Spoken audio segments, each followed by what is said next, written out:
we're to the real meat and potatoes of it, which is why we bring in Marlin Stutzman, congressman from the 3rd Congressional District of Indiana, and he's heard all of this conversation leading up to this point. So, Congressman, first of all, thanks a lot for your time today. Good morning.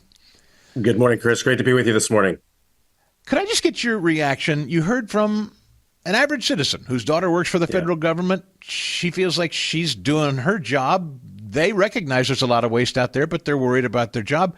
I've tried not to be needlessly antagonistic to everyone just because they work for the federal government, but everybody's getting a bit of a proctological exam here, Congressman, and I think that's probably fair for taxpayers. Yeah, I've been saying it's a colonoscopy. We're coming up on 250 years old, so it's time to take a deep look. First of all, I'd just say this, Chris, that as a business owner and coming from family business, we employ several hundred employees, and we watch every employee every day. And you know what? Every one of them is important to our team.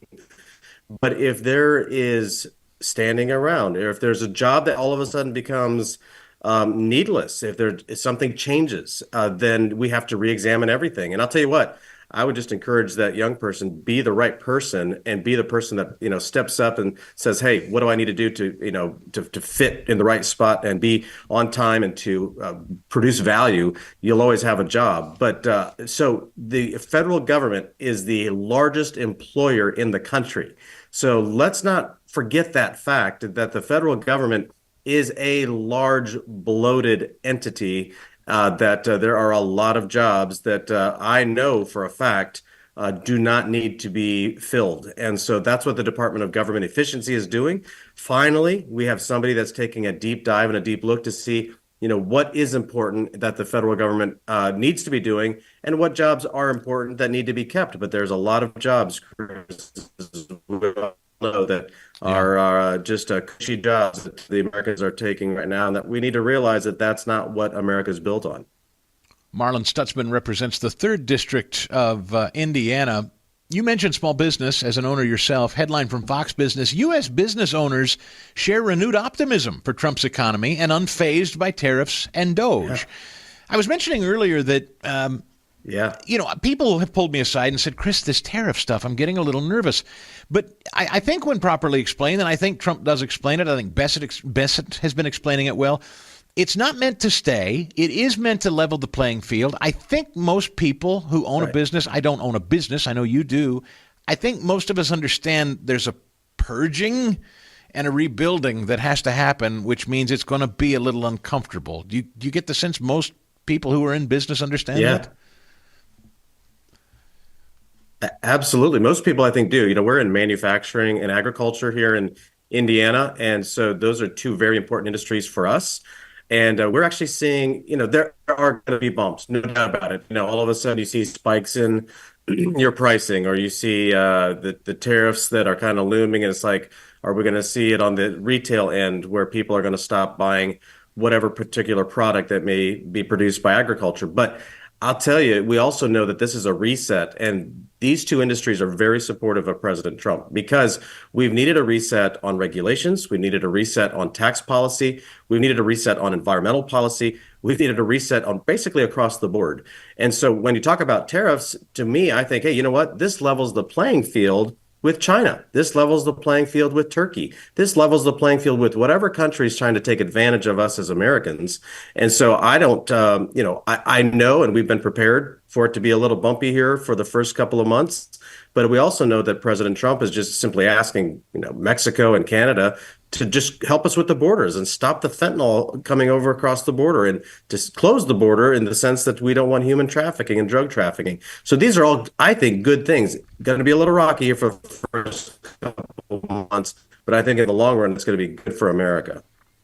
This survey from Fox Business says not only are nearly 1/3 of business owners readying to expand their hiring this year, but they also seem unfazed by the tariff debate. Inflation concerns linger. When asked what their top 3 concerns are over the next 6 months, nearly 70% said inflation, as you point out, followed by taxes and regulations, which I think Trump wants to tackle.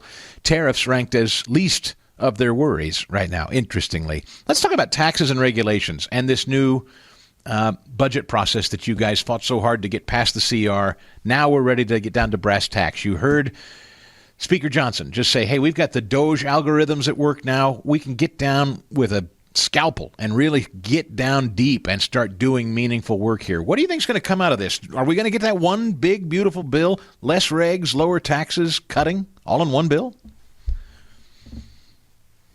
Well, we know the Senate is going to be the really big hurdle simply because of their, cloture votes. But since this is under reconciliation, we only need 51 votes. And I think what happened over this past week with the CR is really an indicator on whether or not, we can do this. And I think we can. In fact, it's ironic that the House majority is sometimes smaller than the Senate majority. But we're sticking together. And one of the things that impresses me a lot, Chris, is across the spectrum in our conference that whether you're coming from a swing seat or you're coming from a ruby red Republican district, every member is saying, I came here for a reason. I came here to get this federal government back under control, to cut spending, to be more efficient, to make sure that our defense is strong, to make sure the borders are secure. Those are all the things that we are wanting to do. And every member is saying, I'm willing to do that and cast the tough votes in order to do that, even if it costs me. I just am impressed by our entire freshman class so far, because they really are there to do the hard work, even though they know, politically and historically, everybody says, oh, we're going to lose seats in the midterms.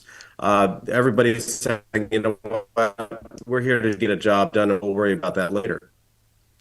I don't know my history very well, and I'm sorry about that. I don't know if you know the answer to this or not. But yes, as we look ahead to those midterms, it is always just sort of assumed the party in control of the House, particularly when there's been a one-party sweep in a presidential election. It's almost a given since I've been alive that that party is going to lose in the midterms. I don't know the history on that. Is it a fait accompli, or do you think you guys could make a really convincing case? Let us have and keep the keys here. I think we can make the case to the American people that this does not have to be a change in control in Congress, just simply because we're not the president's party. And I think you also look at the Democrat Party and you look at what's their case to the American people. I mean, their case lowest approval in 30 years, by the way. You've seen that number, I'm sure. Yeah, and I don't think that they are reacting to the American people like other parties traditionally have, and taking the lessons. Okay, what did we learn in this past election? Why didn't we win?